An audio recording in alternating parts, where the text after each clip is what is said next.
normales, son grandes, son desarrolladas.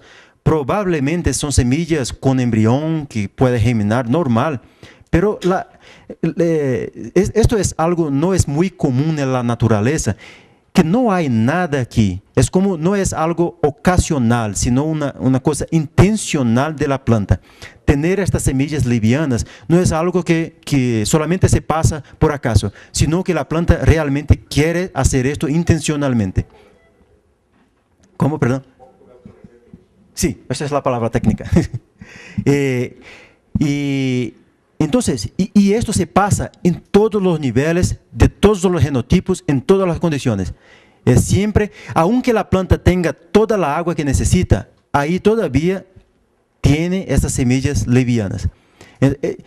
Nosotros pensamos entonces que es como una reserva que la planta tiene. Si las condiciones están muy buenas y la planta por alguna razón no puede lanzar un nuevo racimo, entonces la planta va a llenar estas semillas. Entonces, sobre estas condiciones específicas, la planta iba a llenar estas semillas también.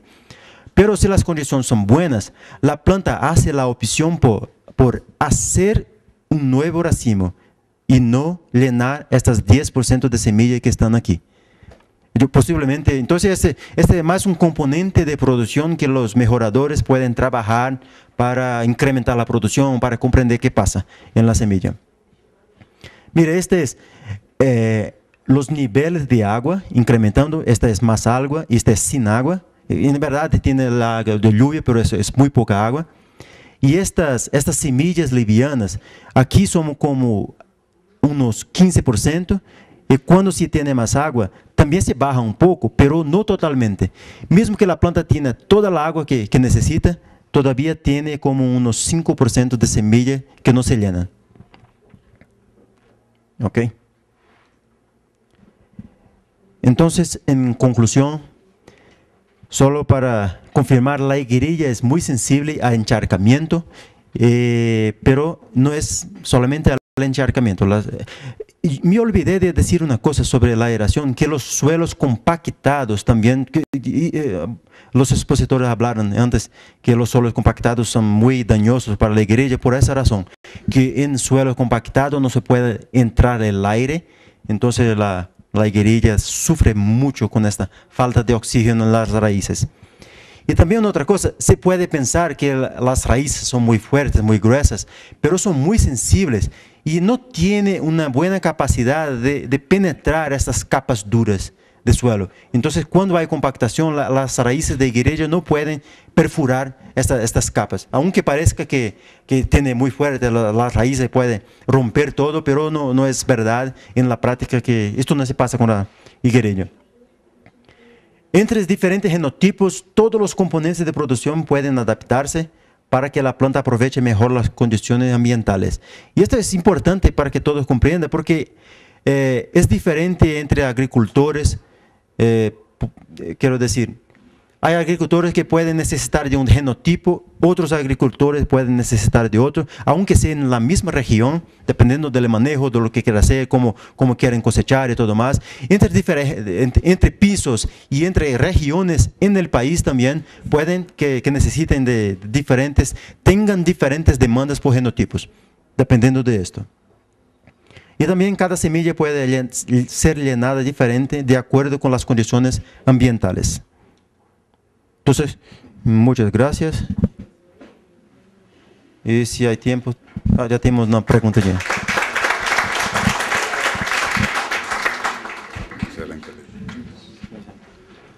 Excelente presentación, muchas gracias, Lid. Tenemos espacio, muy juicioso lo ha hecho, tenemos espacio para preguntas.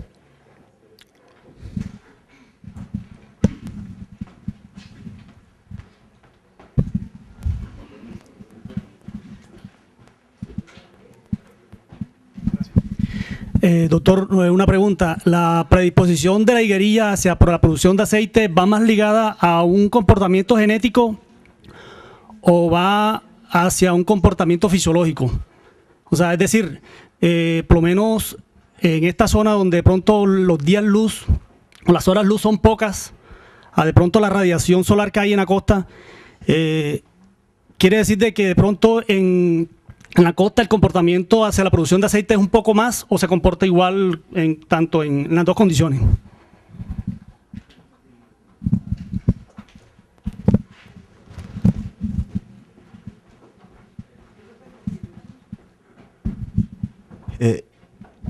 Solo repetir la pregunta es si yo comprendí bien, si hay poca luz, si la planta va a disminuir el contenido de aceite, producir más o menos. Por lo que yo he visto, posiblemente no.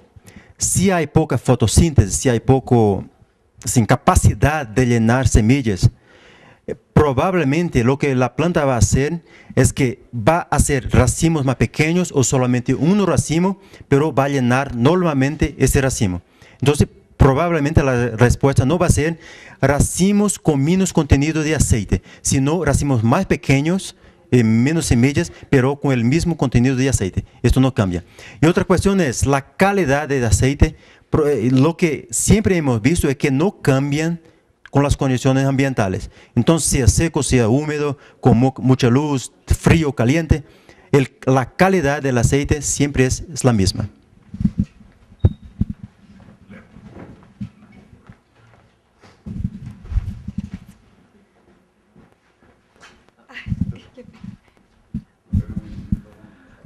I will ask in English. Okay. Yeah. According to what you said lastly, would it be advisable to develop varieties which can produce only one raceme and for growing in marginal soils with hard soil conditions or external weather conditions, etc.?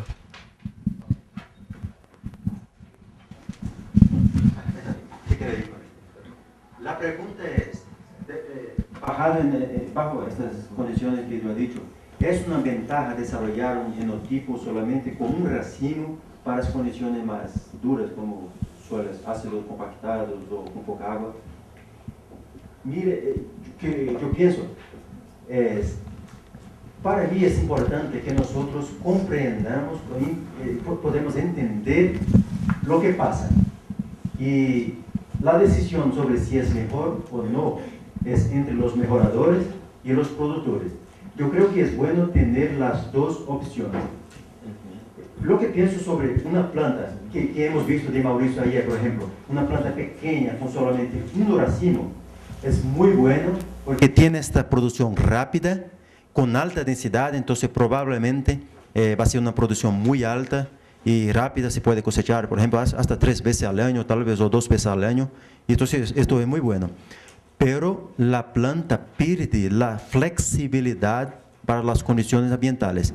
Es como, la planta lanza un gran racimo, muy fuerte, muy bonito, pero si las condiciones no son buenas, la planta no va a llenar estas semillas muy bien. Entonces las semillas se van a quedar livianas, con poco contenido de aceite. Porque la planta no tiene flexibilidad, solo tiene un racimo, solo tiene aquellas hojas que ahí están, no tiene tiempo para crecer, entonces va a perder la flexibilidad. Por otro lado, también la planta va a perder la flexibilidad si hay mucha agua. Si hay mucha agua, la planta va a llenar este uno racimo, pero no va a lanzar un otro racimo. Entonces va a se quedar en esto y la planta va a estar perdiendo la agua que está disponible. Entonces, es muy bueno por un lado, pero es malo por otro porque la planta pierde la flexibilidad.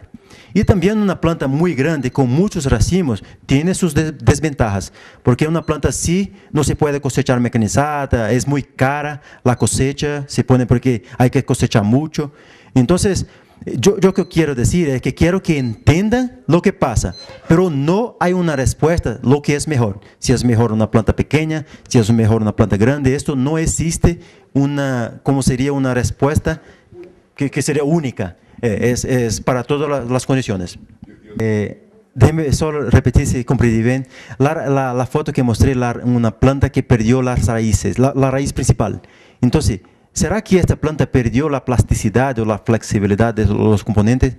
Esto no sé muy claro, pero yo creo que esta regulación se hace en la parte aérea, de la planta, no por las raíces. Entonces, como la planta, lo que creen las personas, no se sabe muy bien cómo la planta, cuál es el sistema que la planta usa para hacer esta regulación. Si es un sistema hormonal, como hormonas que bajan o arriban dentro de la planta, sino, o si son como el nivel de azúcar que tiene dentro de la planta. Es decir, que una planta que está muy buena, haciendo mucha fotosíntesis, tiene mucho azúcar dentro de la planta. Entonces, los racimos van a entender que si hay mucho azúcar, tanto puede llenar los racimos que tiene, como puede producir nuevos racimos. Entonces, la planta va a hacer nuevos racimos. Pero si los niveles de azúcar dentro de la planta son bajos, la planta no va hacer un nuevo racimo, sino la planta entiende que si los niveles son bajos, las condiciones no están buenas. Entonces vamos a llenar ese racimo y no producir un otro más. Entonces, pero no sabemos muy claro cómo se queda esta regulación. Hay un artículo muy reciente, esto tal vez sea importante para ustedes, sobre el efecto de la temperatura del suelo sobre el desarrollo de la planta. Porque aunque la temperatura del aire se cambie muy rápidamente, durante el día, por ejemplo, la temperatura se puede amanecer muy fría, durante el día se va a calentar y después se esfriar, pero el suelo no cambia tan rápido. A 10 centímetros de profundidad, donde están gran parte de las raíces, el cambio de temperatura, aunque que haga un cambio de 20 grados en el aire, el cambio en el suelo es como 1 o 2 grados, no más que esto. Y si el suelo es frío, la parte de la planta, hay un paper estudiando esto, que los cambios son muy fuertes en el comportamiento de la parte aérea. Es como un suelo frío, aunque tenga todos los nutrientes, el agua y todo más, la planta, las hojas no crecen, los frutos no se llenan. Entonces hay una influencia muy fuerte del suelo, de la temperatura del suelo sobre la planta. Afecta sobre, la pregunta es cómo la afecta la temperatura del suelo.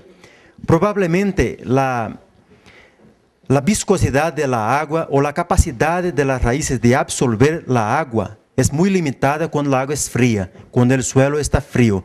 Entonces, sin presión de la agua, la planta no puede crecer hojas. Las hojas no se pueden expandir.